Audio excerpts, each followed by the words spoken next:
নমস্কার, শুরু করছি বিশ্ববার্তা। প্লাজমা অস্ত্র তৈরি করছে ইরান। পরমাণু অস্ত্রের পর বিশ্বের সবচেয়ে বিধ্বংসী ক্ষেপণাস্ত্র। চিন্তা বাড়ল আমেরিকার। সব প্রতিরোধ ভেদ করে পৌঁছে যেতে পারে নির্দিষ্ট লক্ষ্যে, উদ্বেগ প্রকাশ করেছে পেন্টাগন। ইরানের উপর হামলা হলে আমেরিকাকে যোগ্য জবাব দেওয়া হবে জানিয়ে দিলেন পুতিন। ইউক্রেন যুদ্ধ নিয়ে আমেরিকার প্রস্তাব মানল না রাশিয়া। ইরানের কাছ থেকে ড্রোন এলো পুতিনের কাছে। ইরানের সঙ্গে সরাসরি পরমাণু চুক্তি চাইল আমেরিকা। নেতানিয়াহুর সঙ্গে কথা ওয়াশিংটনে। সরাসরি চুক্তি সম্ভব নয়, অলিখিত চুক্তি হতে পারে, ফের জানালো ইরান। গাজায় হামলা ইসরায়েলের, মৃত 80, বাড়তে পারে মৃতের সংখ্যা। গাজা দখল করতে চায় আমেরিকা, ইসরায়েল। চাপ বাড়ালো ফ্রান্স। গাজা যুদ্ধ নিয়ে আলোচনা সৌদি ইরানের সঙ্গে। আমি সুপর্ণা রয়েছি আপনাদের সঙ্গে, দেখে নেব হেডলাইন। ইট মারলে পাটকেল খেতে হবে আমেরিকাকে, ফের হুঁশিয়ারি চীনে। মার্কিন পণ্যে অতিরিক্ত 34% কর বসালেন জিনপিং।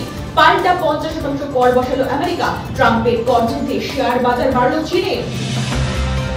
আমেরিকার সঙ্গে আলোচনায় বসতে রাজি জানালো ইউরোপীয় ইউনিয়ন। পণ্যের কর শূন্য করতে হবে দাবি 27টা দেশের। জারি থাকবে আমেরিকার পণ্যের পাল্টা কর বসানোর নীতিও। আলোচনায় রাজি জানালেন ট্রাম্প।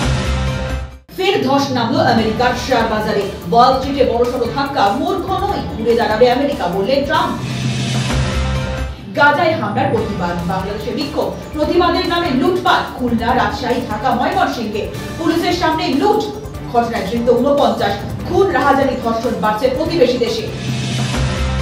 আজ বিস্তারিত খবরে। প্লাজমা অস্ত্র তৈরি করছে ইরান। গোটা বিশ্বকে চমকে দিয়ে ইরান যে অস্ত্র তৈরি করছে তা কোনোভাবেই শত্রু দেশের পক্ষে প্রতিহত করা সম্ভব নয়। তেজস্ক্রিয় খনিজে বিশ্বের সব দেশের চেয়ে ইরান শক্তিশালী। ইউরেনিয়ামের মতো তেজস্ক্রিয় পদার্থ ইরান শক্তিশালী হওয়ায় আমেরিকা এখন পরমাণু চুক্তি করতে চাইছে। ইরানের সর্বোচ্চ নেতা আয়াতুল্লাহ খোমেনি বলেছেন, প্লাজমা অস্ত্রে আমেরিকাকে যোগ্য জবাব দেওয়া সম্ভব। আমেরিকা এখনো পর্যন্ত প্লাজমা অস্ত্র তৈরি করতে পারেনি বলে জানিয়েছে পেন্টাগন। কি এই প্লাজমা অস্ত্র? প্লাজমা হলো কঠিন তরল আর গ্যাসের মধ্যবর্তী অবস্থা। কোনো ম্যাগনেটিক বা ইলেকট্রিক ফিল্ডে এর গতিবিধি জানা সম্ভব নয়। সব বাধা কাটিয়ে নির্দিষ্ট লক্ষ্যে পৌঁছে যেতে পারে। পেন্টাগন এই খবর প্রকাশ করার পর মার্কিন প্রেসিডেন্ট ডোনাল্ড ট্রাম্প হোয়াইট হাউসে উদ্বেগ প্রকাশ করেছেন বলে জানা গিয়েছে। পশ্চিম এশিয়াকে বিশেষ বার্তা পাঠিয়েছেন তিনি। আজ ইসরায়েলের প্রধানমন্ত্রী নেতানিয়াহুর সঙ্গে এ নিয়ে দীর্ঘ আলোচনা করেছেন। ইরানের এই প্লাজমা অস্ত্র সুপারসনিক। ইসরায়েলের আয়রন ড্রোনকে ভেদ করে যে কোনো মুহূর্তে আছড়ে পড়তে পারে। ইরানের শেষ দিন আজ। যদি ইরান সরাসরি পরমাণু চুক্তি না করে তাহলে তাকে যোগ্য জবাব দেওয়া হবে। কোনো অলিখিত চুক্তি চায় না আমেরিকা, হুঁশিয়ারি দিলেন ডোনাল্ড ট্রাম্প। পাল্টা হুঁশিয়ারি দিয়েছে ইরান। তারা পরিষ্কার জানিয়ে দিয়েছে, লিখিত চুক্তি কোনোভাবেই সম্ভব নয়। রাশিয়া ইরানের পাশে দাঁড়িয়ে বলেছে, যদি ইরানের ওপর হামলা চালানোর চেষ্টা করে আমেরিকা, তাহলে ছেড়ে কথা বলবে না আমেরিকা। ওয়াশিংটনের ওপর পরমাণু হামলা হবে। ইরানের পাশে দাঁড়িয়েছে ফ্রান্স। গাজায় হামলা নিয়ে আমেরিকার ওপর ক্ষোভ প্রকাশ করেছে তারা। ইরানের সর্বোচ্চ নেতা আয়াতুল্লাহ খোমেনি বলেছেন, ইরান জানে কিভাবে আমেরিকাকে মোকাবেলা করতে হয়। ট্রাম্পের হুমকির কাছে মাথা নত করেননি আয়াতুল্লাহ খোমেনি। বিশ্বের বাজারে কমেছে অপরিশোধিত তেলের দাম। যে হারে দাম কমেছে তাতে পেট্রোল, ডিজেল, রান্নার গ্যাসের দাম ভারতে কমার কথা। ট্রাম্পের করনীতির ফলে এই দাম কমেছে বলে জানিয়েছে বিভিন্ন বাণিজ্যিক সংস্থা। গতকাল ভারত রান্নার গ্যাসে 50 টাকা করে দাম বাড়িয়েছে। পেট্রোল, ডিজেলে বাড়িয়েছে 2 টাকা করে। আন্তর্জাতিক বাজারে দাম কমায় পাকিস্তান, বাংলাদেশও পেট্রোল, ডিজেল, জ্বালানি, রান্নার গ্যাসের দাম কমিয়েছে গতকাল রাতেই।